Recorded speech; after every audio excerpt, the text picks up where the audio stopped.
Imagine walking into any room, and instantly, people can feel your presence.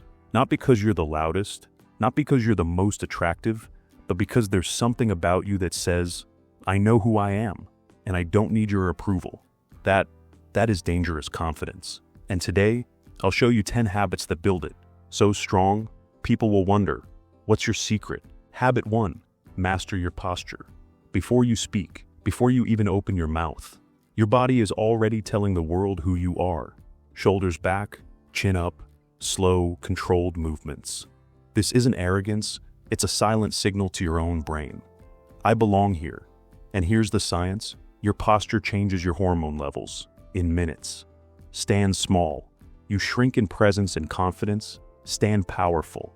You feel powerful because your body is literally reprogramming your mind in real time.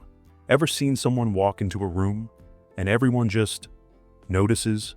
It's not magic, it's presence. And presence starts with posture. You don't have to wait to feel confident before standing tall. Stand tall first. And watch confidence follow. But posture alone won't seal the deal, because the moment you open your mouth, everything changes. And in habit 2, you'll learn how to combine this with your voice, so people can't ignore you. Habit 2, speak like you have all day. Confident people aren't in a race to finish their sentences. They pause, let the words sink in, and allow silence to do the heavy lifting. Because silence makes people lean in, it makes them curious.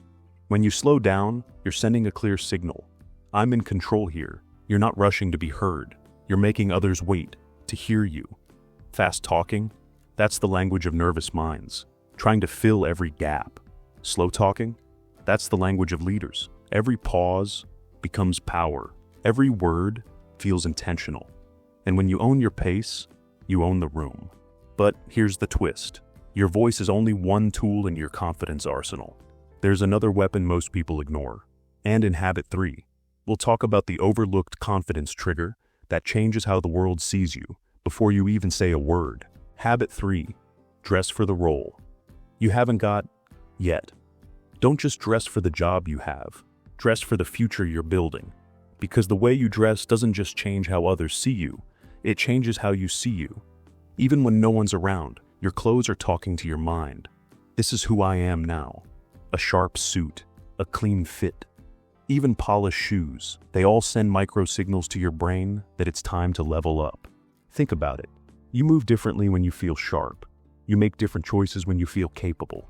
It's not about expensive brands. It's about intentional presentation. Because when your brain believes you're already that person, the world has no choice but to follow. But here's the truth. Looking the part means nothing if you can't back it up with one skill. And habit 4 will show you exactly what that is. Habit 4, say no. Without explaining yourself, confident people understand a simple truth. No is a complete sentence. You don't owe everyone a backstory. You don't have to justify, defend, or pad your refusal with endless apologies. Because every time you over-explain, you send a message. My boundaries are negotiable. And once people learn that, they'll push. They'll test. They'll take. Saying no firmly and leaving it there does something powerful. It draws a clear line in the sand. It earns respect, even from those who don't like your answer. And most importantly, it protects your time, your energy, and your priorities. Yes, some people might get upset, but that's the price of self-respect. And the reward. The reward is worth it. Because boundaries don't just keep the wrong people out. They make your value skyrocket. And habit 5 will show you exactly why that happens. Habit 5, choose quality over quantity in people. Dangerously confident, people don't collect acquaintances like trophies. They don't chase every smile, every handshake, every approval. Instead, they go deep with a few, the ones who truly add value to their lives.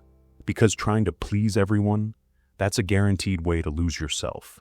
When your worth depends on being liked by all, you start shrinking, bending, breaking, just to fit in. But when you focus on quality connections, something shifts. You speak more honestly. You show up more authentically. You stop fearing rejection because you're no longer trying to belong everywhere. And here's the magic. Fewer, deeper relationships actually make you stronger, more resilient, and more respected. But what happens when you're still the odd one out, even among the right people?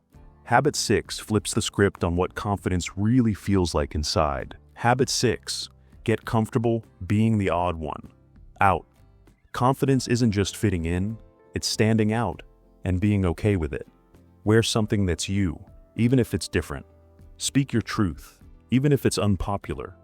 But do it with respect. Believe something deeply, even when others raise eyebrows. Because when you can handle the heat of being different, you become untouchable. Most people crumble at the first sign of disapproval. But dangerous confidence means holding your ground. When the room disagrees, you stop chasing the comfort of blending in, and instead, you create the power of standing apart. And here's the beauty. The more you practice it, the less fear has a hold on you. But there's a bigger level to this. The level where you don't just survive the pressure, you grow stronger because of it. That's habit 7. Habit 7. Practice micro risks every day.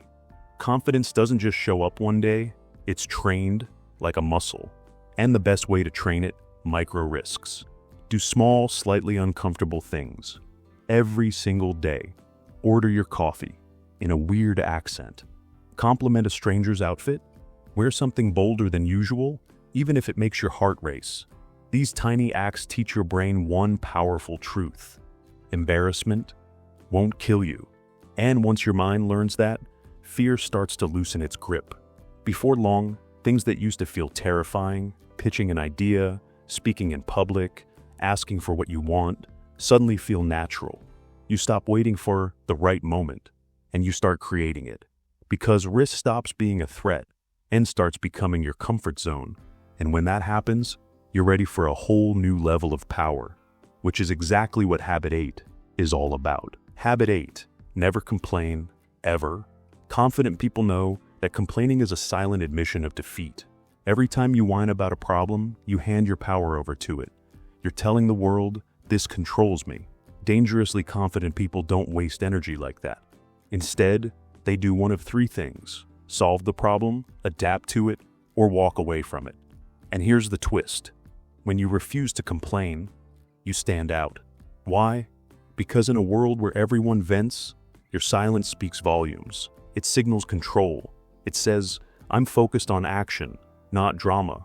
And the respect you earn from that is unmatched, because people trust those who stay composed when others crumble. And that very trust is the foundation for the next step. Habit 9 will show you how to turn that trust into unshakable influence. Habit 9, keep your word, especially when it's hard. Anyone can keep a promise when it's convenient. But keeping it when it's hard, that's what sets you apart. When you follow through, even when it costs you time, comfort, or money, people see you as solid, dependable, unshakable. Your word becomes your brand, your identity. And here's the thing. Trust isn't built in big moments. It's built in the small, quiet ones. Showing up on time, delivering when you said you would, doing what you promised, even when no one's watching.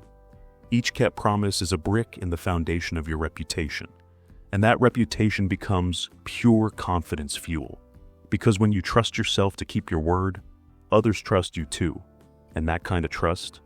Oh, it's the perfect launch pad for the final step. Habit 10 will take your confidence from respected to unstoppable. Habit 10. Never need the last word. Confidence isn't about crushing every argument or proving every point. It's about knowing you could, but choosing not to. Because when you feel secure in yourself, you don't need validation from winning. You can listen, disagree, and walk away without that burning urge to set them straight. That's not weakness, that's mastery. Real power is in restraint. It's the calm smile that says, I know my truth, and I don't need you to agree with it. This is the leap from insecure dominance, where you constantly have to assert yourself, to dangerous confidence, where your presence speaks louder than your words. And when you reach this point, you stop playing to win arguments and start playing to win life. Because the most confident person in the room, they don't need to prove it. Confidence isn't something you wait to feel. It's something you do, habit by habit, choice by choice. And when these habits stack, You stop walking into rooms hoping to be liked. You walk in knowing you're already enough. So, which of these habits will you start today? Because dangerous confidence, it's not about them. It's about you, finally owning yourself.